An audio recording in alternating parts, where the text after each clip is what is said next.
Mastering everyday English. Let's take a break. Hello, everyone. Today, we're diving into a common English phrase that you've likely heard in various contexts. Let's take a break.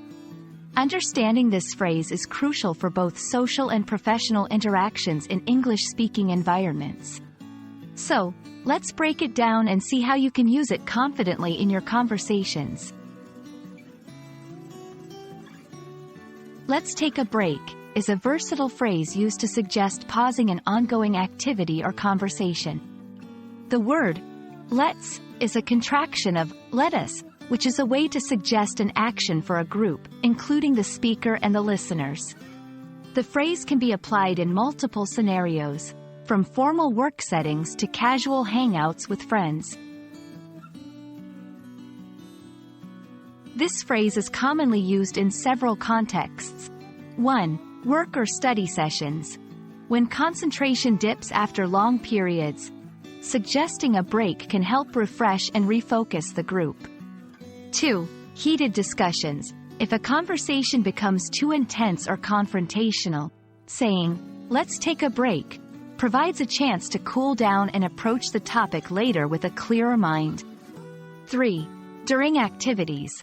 Whether it's a workout session, long drive, or any prolonged activity, suggesting a break helps prevent fatigue and keeps everyone involved more comfortable and engaged. There are several ways to convey the same idea, depending on the formality of the situation or the speaker's personal style. Let's break, a more informal and concise way.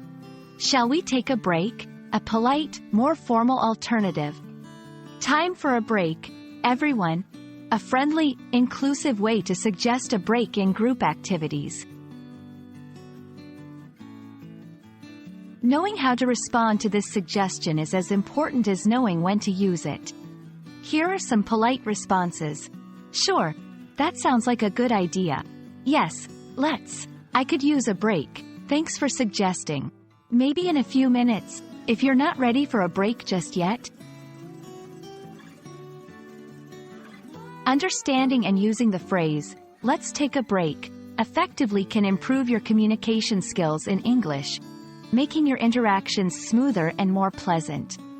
Whether you're working, studying, or just having fun, knowing when and how to propose a break is a valuable part of language proficiency. We hope this video has been helpful, and we look forward to seeing you use this phrase confidently in your English conversations. Happy learning, and see you in our next video.